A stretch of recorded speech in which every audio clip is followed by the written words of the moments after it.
The Holy Gospel according to Mark chapter 5. Glory to you, Lord. When Jesus had crossed again in the boat to the other side, a great crowd gathered about him, and he was beside the sea. Then came one of the rulers of the synagogue, Jairus by name, and seeing him, he fell at his feet and implored him earnestly, saying, "My little daughter is at the point of death. Come, lay your hands on her, so that she may be made well and live." And he went with him. And a great crowd followed him and thronged about him. And there was a woman who had had a discharge of blood for 12 years, and who had suffered much under many physicians, and had spent all that she had, and was no better, but rather grew worse. She had heard the reports about Jesus and came up behind him in the crowd and touched his garment. For she said, "If I touch even his garment, I will be made well." And immediately the flow of blood dried up, and she felt in her body that she was healed of her disease. And Jesus, perceiving in himself that power had gone out from him, immediately turned about in the crowd and said, "Who touched my garments?" And his disciples said to him, "You see the crowd passing around you, and yet you say, 'Who touched me?'" And he looked around to see who had done it. But the woman, knowing what had happened to her, came in fear and trembling and fell down before him and told him the whole truth. And he said to her, "Daughter, your faith has made you well. Go in peace and be healed of your disease." While he was still speaking, there came from the ruler's house some who said, "Your daughter is dead. Why trouble the teacher any further?" But overhearing what they said, Jesus said to the ruler of the synagogue, "Do not fear, only believe." And he allowed no one to follow him except Peter, James, and John, the brother of James. They came to the house of the ruler of the synagogue, and Jesus saw a commotion, people weeping and wailing loudly. And when he had entered, he said to them, "Why are you making commotion and weeping? The child is not dead, but asleep." And they laughed at him. But he put them all outside and took the child's father and mother and those who were with him and went in where the child was. Taking her by the hand, he said to her, "Talitha cumi," which means, "Little girl, I say to you, arise." And immediately the girl got up and began walking, for she was 12 years of age. And they were immediately overcome with amazement. And he strictly charged them that no one should know this, and told them to give her something to eat. This is the gospel of the Lord. A loved one. That is tough. That's something we all have in common. We've lost somebody, or we could lose somebody. If we're a little bit young, maybe that is something that's looming. This idea of losing someone we really love and care about is something that we all share. We experience the death of someone we love, and it's very, very hard to get over. The first couple of years in Vine and Branches, we had a lot of weddings. We were a young church. We had a lot of baptisms. No funerals in the beginning. A couple years in, though, started to have a funeral here and there, and now we have many more funerals. But we have a lot of baptisms still. There are some churches out there that are all funerals, and those churches are kind of on their last leg. Terry and I were married for 7 or 8 years before we had kids. And it's kind of odd because like we kind of had the empty nester phase in our relationship first. And then we had kids kind of in our 40s, which is a little bit unusual. We're 15 years older than most of our kids' friends, parents, which isn't that important. I don't know why I'm going into such detail. Sorry, I got a little sidetracked. But anyway, there's this kind of this space, right? And I don't know what it is, but I guess I don't know. I'm a little bit of a helicopter parent when it comes to my kids going outside the house or going off to a friend's house. I want to see them, make sure they go in the door. I'm nervous. And at the pool, I look around, where's my kid? Where's my kid? Where's my kid? And they're older now. They can handle it. They can stand up without even being underwater. And I still obsess over it because the thought of losing a child is unbearable. You can't think about it. You can't even imagine. Actually, I do imagine it. And when I imagine it, I do this philosophical thing, which sounds terrible, but I kind of get kind of in that panic mode and like, oh, what if I lost a child? What would it be? How could I live? And then I think, would it have been better to not have the child at all than to have the child, have them suffer and die? That's a weird philosophical question. And many people have thought about this. In our times, I won't get into the statistic because it's a controversial one, but people go through that when they think about having a child. And there are people who answer, I would rather not. And so that's a tough thing. We look at the pain of losing a child, and it's powerful. It's awful. It's just unbearable. The text this morning has both scenarios mixed together. Losing a child that you have raised almost to adulthood. In the Jewish tradition, you're bar mitzvahed at 13, you become an adult. When you're able to have a kid, you're able to be a parent, you're able to be married, that sort of thing. So this girl, though we call her a girl, is about to become an adult. Just note that. So you have the losing a child that you've almost raised to adulthood, never having the ability, or on the other side of it, you have the woman who has never even been a woman. She's not married. She has no husband. It's not written there, but it's obvious. She can't bear children. So she's worthless. She's almost dead to the world because she can't function. What is happening in this text? What is going on here? We have two parallel stories that are totally related. They're in what's called a Markan sandwich. This is my professor, C. Clifton Black from Princeton.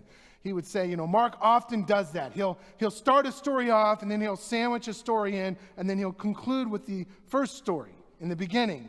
And it's a Markan sandwich, and it's to make a point. The point of doing that is to say something. Well, let's start with the obvious, shall we? Let's just start with the obvious. We have a 12-year-old girl who is dying and a woman who has not been able to have a husband, not been able to have a child for 12 years. The girl was the daughter of an elite rabbi, a leader in the synagogue,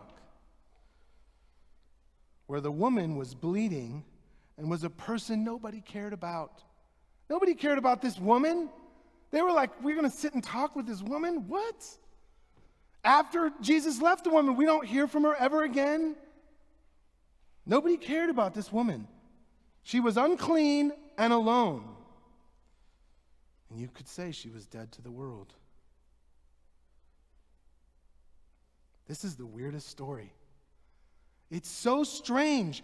And here's why it's so strange. Everybody in the story does something that normally they would never do. Everyone, all of the pieces of this puzzle, They do something they would never do. Let's continue with the obvious first. You have this woman who is not only not supposed to be in public exposing her uncleanliness, but she's definitely not supposed to be in a tight crowd of people. What is she doing? I know in our culture, we don't understand Jesus' time period and the idea of being unclean and having that uncleanliness physically representing sin and that sort of thing. We don't have that in our culture. But I can tell you it's much worse in that culture than if this woman was to have COVID-19 in 2020 go into a big crowd with showing symptoms, coughing and carrying on without a mask.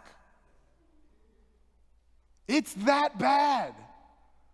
People would react worse towards her than if that happened to you last year.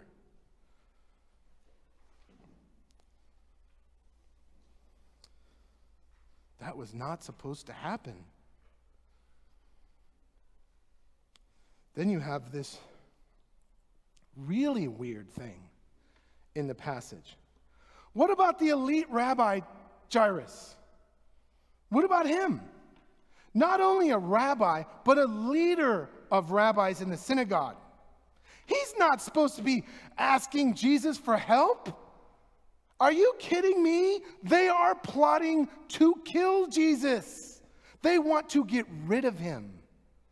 And hear this, not only a rabbi, but a leader of rabbis is coming out to meet Jesus to make him famous for helping him. This is a terrible scene for rabbis. Jairus falls at Jesus' feet and practically licks the heel of his boot in front of everybody. So desperate to get help for his dying daughter. What a degradation for this rabbi. Both of those characters, the bleeding woman and Jairus, the elite rabbi, are so unusual. Oh, but there's another one. None of them, neither one of them, compares to how unbelievably unusual Jesus is. Jesus is incredibly unusual in this passage. The most unusual behavior comes from Jesus himself. Jesus heals Jairus' daughter and tells everyone not to tell anyone about it. What? Are you kidding me? This is the crazy. Who is Jesus' publicist? This is the worst idea ever. I mean, if Jesus, can you imagine? You're going on tour throughout Palestine. I'd be making posters and putting them up over everywhere, right? Jesus of Nazareth heals Jairus' daughter, you know? I mean, there would be massive crowds of people. The one enemy he has in this whole thing is the rabbis, and that cures that problem. Can you imagine? I would be like, introduce him. The man who healed Jairus' daughter, the one, the only, the legend, Jesus of Nazareth, right? I mean, that's what you would be doing. That would be the right thing to do. But Jesus says, shh, don't tell anyone. Why not? That is so weird. Another question that I have, now that we're doing a question answer, I have another question that I jotted down. Why did Jesus let Jairus' daughter die? That makes no sense at all. I mean, this woman has been bleeding for 18 years. She can bleed for another 18 hours. Let's go over to Jairus' house, take care of the daughter first, then go back to the woman. Right? Does that make sense? I mean, obviously, this is a very important daughter. She's a child. She takes priority. Why did Jesus do that? It's so crazy. I mean, some people are more important than others. You prioritize certain lives over other lives, right? That's normal. You would save the child first over an adult, wouldn't you think? Doesn't the suffering of some deserve priority over others? Am I right? I mean, the young girl comes first. But that's not how it happened. A woman pressed in on Jesus. She was desperate in a crowd and felt if she just stretched out and touched Jesus, she would be healed. She had that much faith.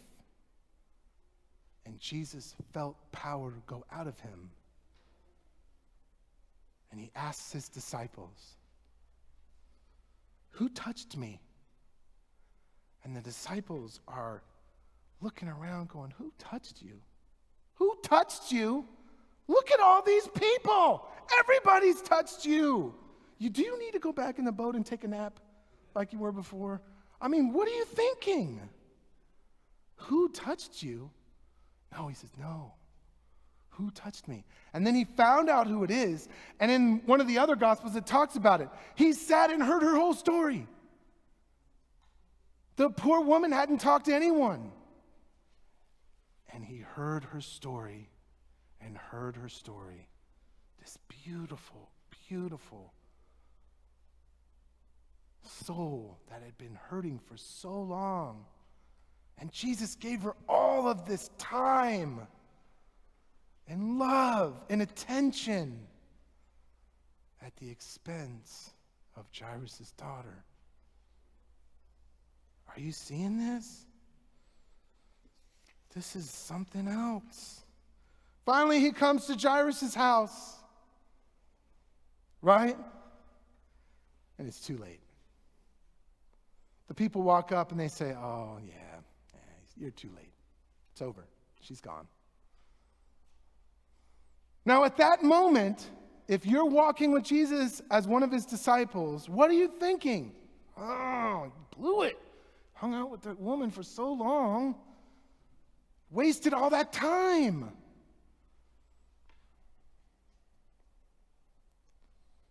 Jairus has lost his daughter because Jesus took his little sweet time with that woman that no one cared about.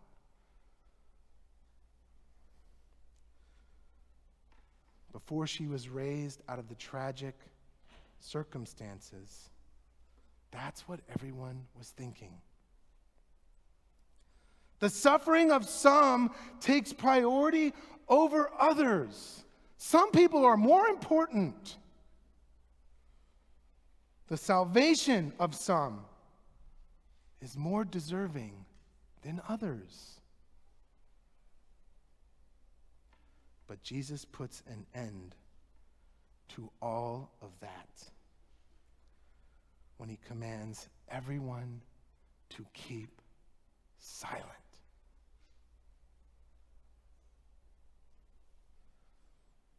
When the command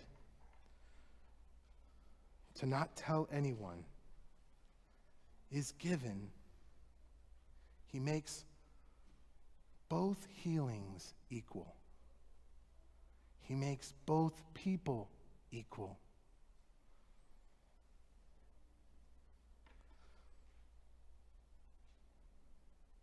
Both were equally important. Do you see that? Do you see why they're placed together? Do you understand that everyone is equally loved by God? Everyone is valuable to God. We are all the same in God's sight as far as value and love. That's what the first shall be last and the last shall be first. That's what that means. It doesn't mean that one's more better than other. I know that's bad English. It means everybody's equal. We're all loved unconditionally. And it's never too late. Never too late. Amen?